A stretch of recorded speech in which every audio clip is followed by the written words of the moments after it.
What's up guys, welcome back to the channel. So I'm excited to share this with you. This is our new garage shop. So at my last house I had a garage, didn't really treat it like a shop, just kind of use it for tool storage and whatnot. But this one we're actually turning into a small wood shop. And the purpose of this wood shop is not to kind of expand our molding installation business, although that might happen. The purpose of this wood shop is to work on the house that it's attached to. So this garage right here, this attachment, is a garage on the bottom, and there's bedrooms up there. Those are actually my son's rooms up there. And this is a 2006 addition to the house that was built in 1930. So really cool, hard to find two-car garages in these historical neighborhoods, but thankfully we're able to find this one.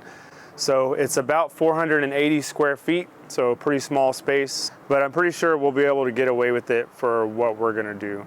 And this is gonna be a really cool process, a really cool journey really, and I'm excited to share it with you. So right off the bat, I just love the architecture of this building. I think it's cool. They tried to keep it in line with the original 30s house with the steep pitches up there. There's a really steep pitch on the front of the house. It's at the same angle actually as the one at the front of the house.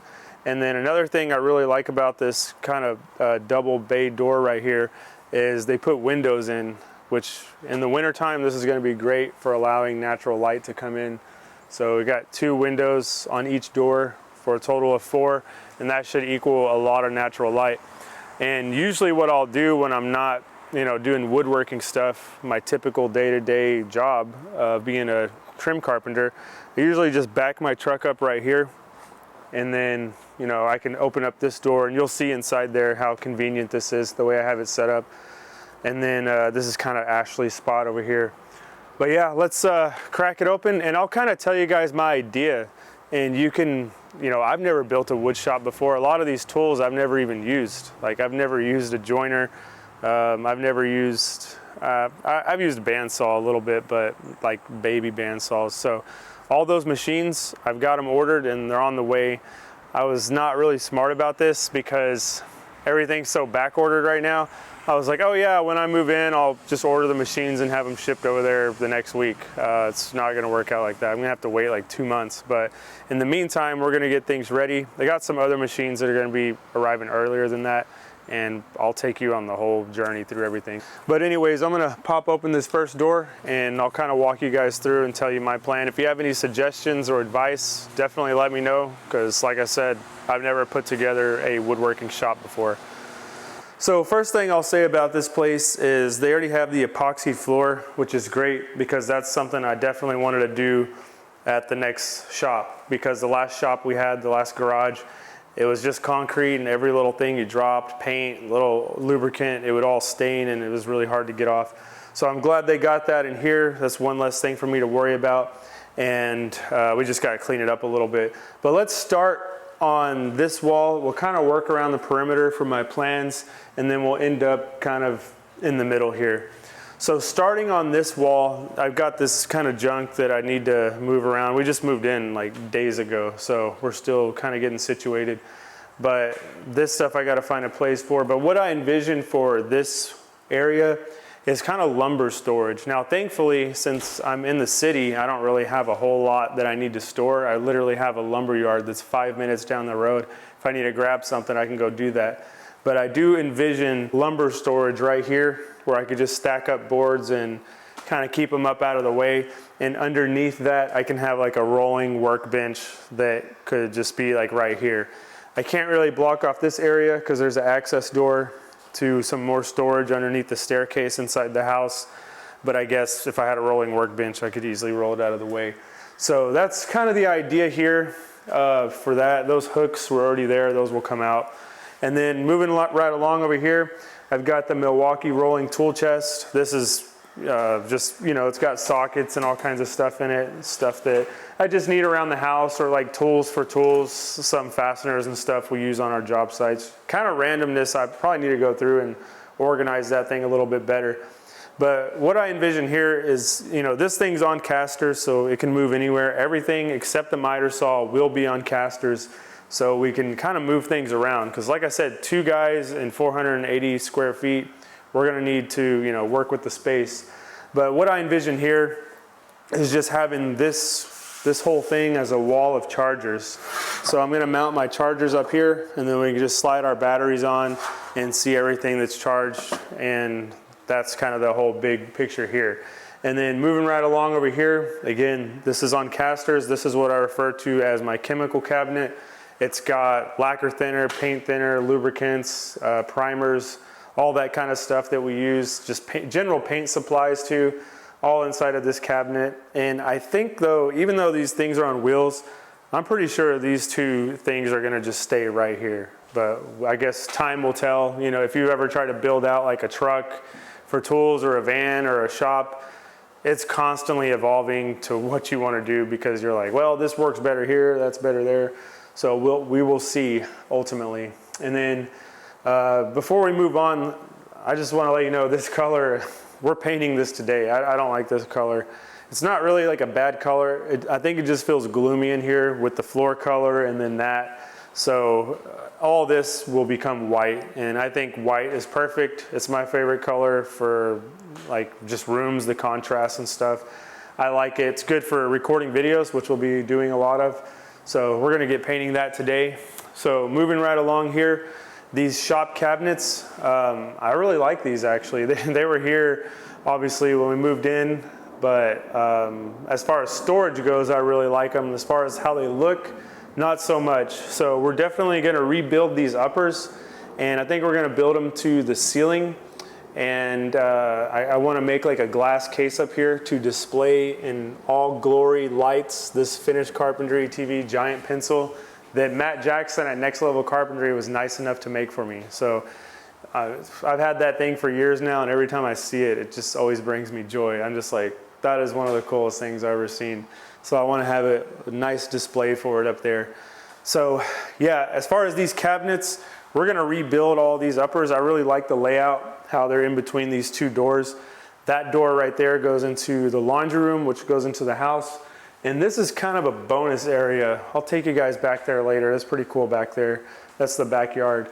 But these uppers, I want to rebuild them and do them in a more, you know, fancy style, not shop cabinet kind of cabinet. So we'll probably do like a raised panel door or some kind of inset doors or something. Maybe put a panel here on the side. Just kind of dress it up. This whole shop is probably going to be decked out in millwork, just because I love millwork. So we'll probably trim out this whole thing eventually. And then as far as the lower right here, this I don't like. I think it's a waste of space. So I think what we'll do, we might make a rolling lower cabinet that we can use as a workbench. So it'll look kind of like it's part of this cabinet setup, but then we can roll it out. So we can have another workbench to work on things on.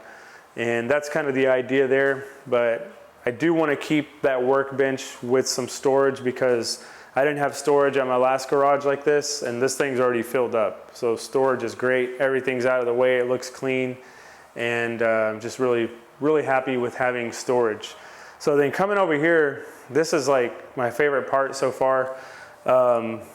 This is my permanent miter saw setup, except for that saw is not going to permanently be there. I'm going to have a slider, and I have a really special surprise for you, probably coming up in the next video, about what slider is going to go there. I don't think you ever would have guessed what slider we got. But anyways, this is the permanent miter station. We did go with another cut hub. So this cut hub right here will stay here. And I have another cut hub that's in the truck. So this is just a shop cut hub. Like cut hub's thing is, you know, shop precision in the field. So why not have shop precision in the shop? So that's what we're gonna do. And this is great too for this setup, because, you know, most garages, you know, they kind of grade out this way. That way if you know, pressure wash or, you know, you have some kind of a spill, it kind of flows out this way. So the garage is graded this way, but these legs on the cut hub, they're, you know, individually adjustable. So I've got them, you know, this one's raised up the highest, and as it goes this way, they kind of get smaller increments. So yeah, this worked out perfect for this setup. And the cool thing about this, you know, the struggle I always had with setting up a permanent miter station in a garage shop like this that's about 22 by 22 square, or 22 by 22, is that when you need to cut 16-foot long boards, you run out of room real quick. So if I need to cut a board on this end, I can just open up that door and have the whole 16-footer out here. Or if I need to cut a miter on this end, I could open up this back door to the backyard and have the other 16-foot hanging off this end.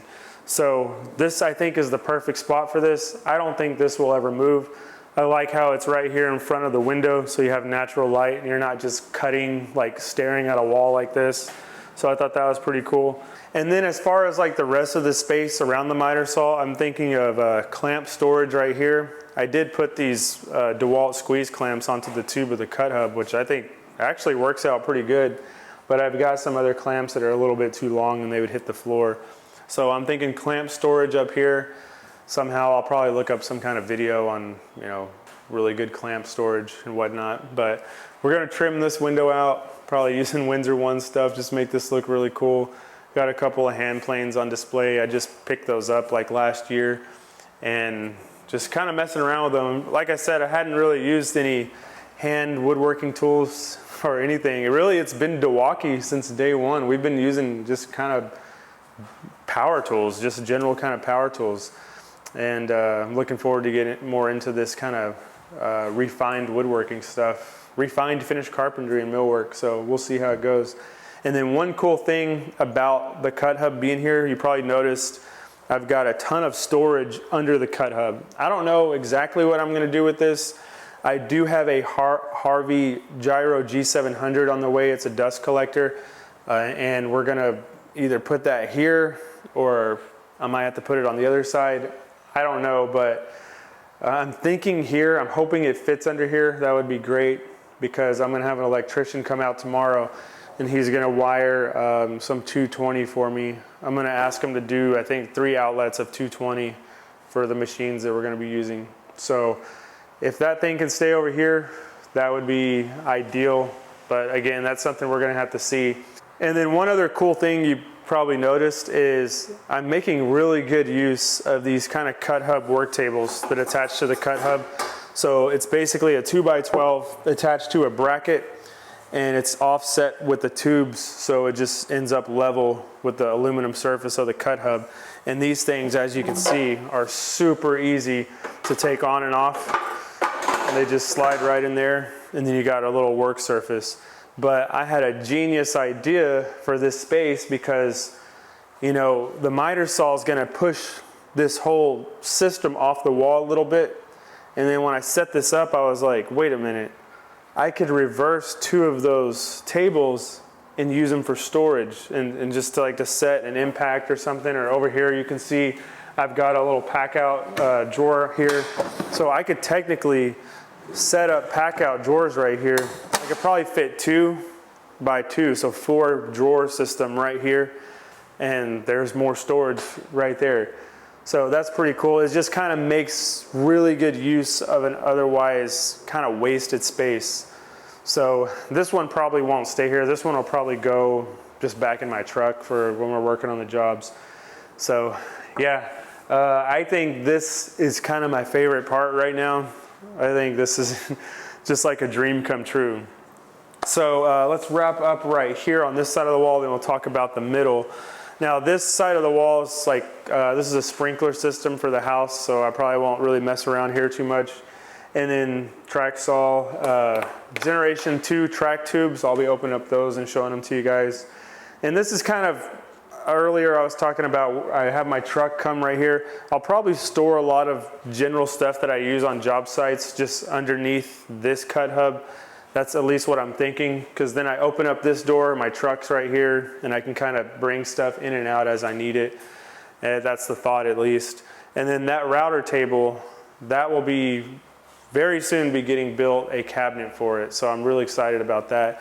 I've always had that just set up on sawhorses, and I think it's finally time to give it its own cabinet. So again, that'll be another cool cabinet to build, and that'll kind of get us ready. We're not really cabinet builders, but that'll get us ready for what we're about to embark on for my house as far as building laundry cabinets, kitchen cabinets. So we'll see. But coming out here to the middle, you know, the part we're gonna be working in the most, I would assume, we're gonna have a combination machine, and it's really cool. I'm really excited to share it with you. It's a table saw, it's a joiner, planer, and it's a shaper, all in one machine. Pretty crazy. It's a SCM woodworking machine. If you don't know who they are, they're from Italy. It's a pretty nice machine. And I went with the combination machine for here because we're very limited on space, and we're not gonna be like a big production shop doing a ton of stuff. If it takes us a minute or two to switch over from joiner to planer, we're not really hurting. Or if it takes us a couple minutes to switch over from a table saw to a shaper, it's no big deal. We could switch back and forth. Like I said, we're not mass producing stuff in here, so time's really not you know, that valuable as far as that. So since that combination machine will have a planer in it, I'm actually gonna be selling this planer. So if you're in the kind of DFW area and you want one of these planers, reach out to me on Instagram and send me a direct message. Or if you don't have Instagram, just email richard@finishedcarpentry.tv and we'll make a deal on something, because I'll sell you this whole thing. I think this thing was $600, brand new, and we like barely used it at all. Well, we're gonna use it a little bit more until someone buys it, because we're gonna be making a cabinet for the router and stuff. But yeah, I'll sell you the stand, I'll sell you the everything. So again, anyone in the area wants to buy it, or if you wanna come from far and pick it up, just let me know. But I would say like, I don't know, like 400 bucks, because it is used. I haven't even used it that much, and so much that when you buy this planer, they give you an extra set of knives. I've never even switched over to those extra set of knives. It's still on the original knives in there. I was thinking about upgrading it to a helical head so it wouldn't be as loud, but then I was like, this other machine cost a lot of money, the combination machine. So I'm just gonna sell this, and it has a planer on it, so I don't really need this anymore. So combination machine will be here. That will be table saw. Freaking, I cannot wait for that, but I'm gonna have to, because I wasn't smart and I ordered it last minute. So that'll be right here. I think bandsaw will be right here. I measured it, it should fit right here, or at least tucked away somewhat in this area. We'll see. But anyways, that's kind of the introduction to the shop, guys. We're gonna go to the paint store and get some paint. So yeah, let's go.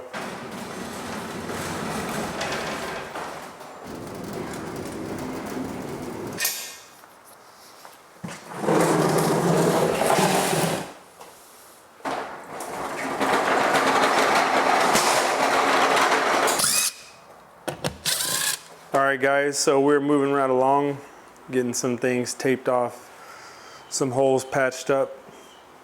But this is a pretty basic prep for this painting. Not a whole lot to do. And there wasn't really that many holes. This is the majority of the holes we had to fill. Not gonna get too crazy with the cleaning of this, but there's quite a bit of dust buildup on here. Yeah, that's pretty rough. So we're just gonna hit up the heavy areas, and then we'll start brushing and rolling. So here's what we're gonna be painting with. This is a Benjamin Moore low luster exterior paint, a little bit more durable for out here in the garage. And we're just gonna roll it with this little microfiber roller for smooth surfaces. These walls are pretty much flat. They don't have any texture on them. So this should work out good. So John's gonna roll all this, then I'm gonna do all the cutting in. And I think we'll have this done probably in a couple of hours, I think. So we'll see how quick we can go. This is a good quality paint, so we don't know if it's gonna be like 1 or 2 coats, but since we're going white over this color, probably 2, but we'll see. So we're gonna get started.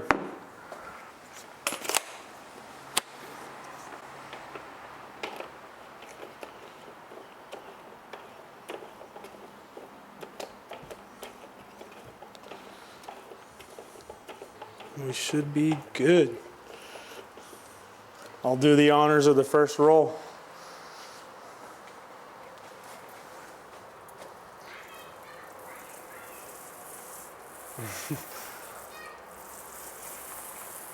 Yep, looking like it's gonna definitely be 2 coats.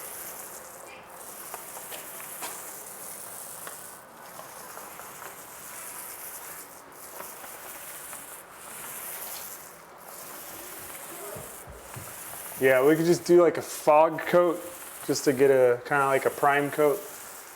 And then we can hit it up again with our final coat.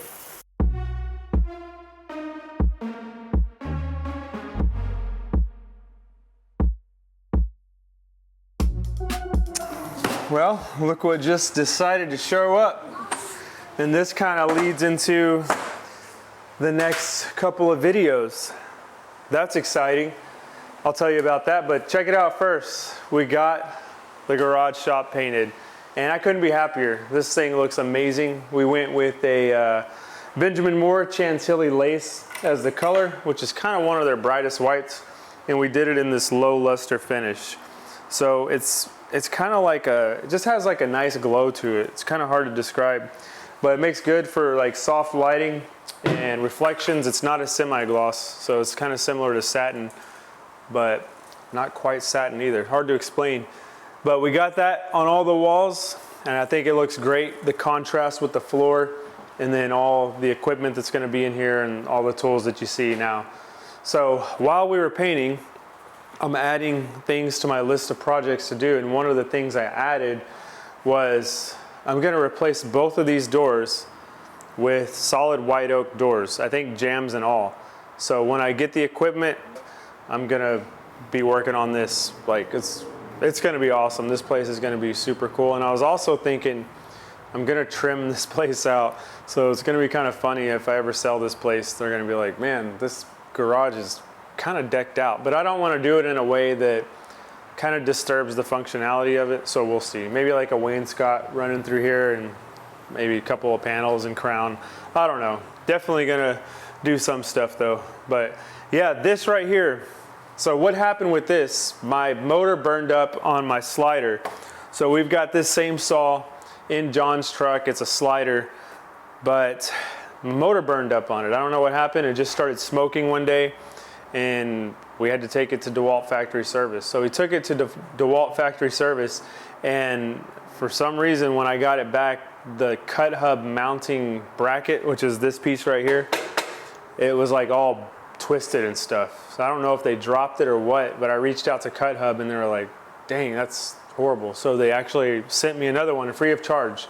Great company. These people will take care of you, Cut Hub. So this is gonna go, now that, you know, we're gonna figure out how we're gonna rearrange these miter saws, but I think this brand new mounting bracket is gonna go right here, and we're gonna put our brand new miter saw on it, which I don't know, it's a little exciting. I'm taking a different route. We're not going black and yellow. We're gonna try something different. So we'll see how it goes. But anyways, leave your comment below what you think it is. Guess what brand you think I'm going with, because that'll be the next video. Because it's actually already here, and yeah, I can't wait to open it. But yeah, there we go. Project number 1 is done here. Thanks for following along on the ride. The journey's just beginning as we get this thing going and we start renovating this historical house. But other than that, guys, we're gonna catch you on the next one. Take care. Not only did I have MDF, I had the intent to distribute MDF. So, you know, I got caught. I'm not complaining. I'm just saying, you guys mess around with that stuff, you're gonna get locked up. It was over an ounce, so it was a pretty big deal. This district, the DA will punish. Possibly parole in 7, but as of right now, I mean, I'm just looking at 15. Got a lot of crazy people. We had one guy over here, he got caught with polystyrene. He's crazy. That's like that foam stuff.